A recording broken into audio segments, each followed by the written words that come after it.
Hi hello ನಮಸ್ಕಾರ friends, welcome back to my YouTube channel. ನಾನಿವಾಗ ತೋರಿಸ್ತಾ ಇರೋದು ಬದನೆ ಬಜ್ಜಿ ಅಂತ ಹೇಳಿ ಅಜ್ಜಿ ಕಾಲದ ರೆಸಿಪಿ. ನಿಮ್ಮ ಕಡೆ ಏನಂತ ಕರೀತಾರೆ ಕಮೆಂಟಲ್ಲಿ ತಿಳಿಸಿ.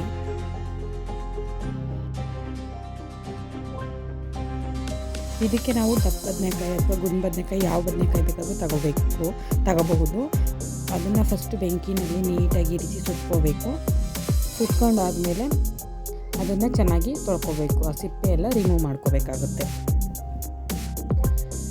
ಇದನ್ನು ಯಾವ ಟೈಮಲ್ಲಿ ತಿಂತೀವಿ ಅಂತ ಹೇಳಿದ್ರೆ ತುಂಬ ಜ್ವರ ಬಂದು ಊಟನೇ ಸೇರಲ್ಲ ನಮಗೆ ಅಂತ ಅಂದ್ಕೊಳ್ಳುವಾಗ ಈ ರೀತಿ ಮಾಡಿಕೊಂಡು ಮುದ್ದೆ ಜೊತೆ ತಿಂದರೆ ತುಂಬ ಟೇಸ್ಟಿಯಾಗಿರುತ್ತೆ ಮತ್ತು ಊಟ ಕೂಡ ಸೇರುತ್ತೆ. ಇದಕ್ಕೆ ನಾವು ಬದನೆಕಾಯಿ ಸುಟ್ಕೊಂಡಿರೋದು, ಸಾಂಬಾರು ಪೌಡ್ರು, ಉಪ್ಪು, ಹುಣಸೆಹಣ್ಣು ತಗೊಂಡಿದ್ದೀವಿ, ಬೆಳ್ಳುಳ್ಳಿ. ಈ ಬೆಳ್ಳುಳ್ಳಿನೆಲ್ಲ ನೀಟಾಗಿ ಗುಡಿಸ್ಕೊಂಡು ಜಜ್ಕೋಬೇಕಾಗುತ್ತೆ.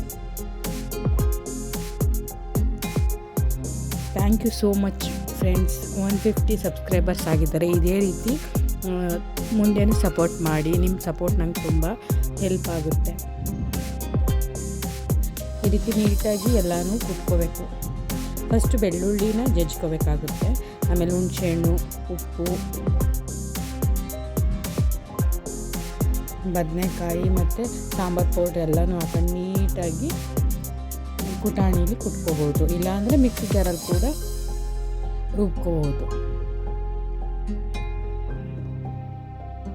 ನಿಮಗೆ ಟೇಸ್ಟಿಗೆ ತಕ್ಕನಾಗಿ ಉಪ್ಪು, ಖಾರದ ಪುಡಿ ಎಲ್ಲ ಹಾಕೋಬೋದು. ಇದು ತುಂಬ ಟೇಸ್ಟಿಯಾಗಿರುತ್ತೆ. ಇದು ಅಜ್ಜಿ ಕಾಲದ ರೆಸಿಪಿ.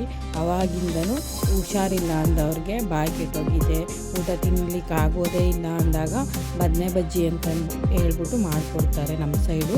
ನಿಮ್ಮ ಸೈಡು ಏನಂತ ಕರಿತೀರೋ ನನಗೆ ಗೊತ್ತಿಲ್ಲ ಫ್ರೆಂಡ್ಸ್.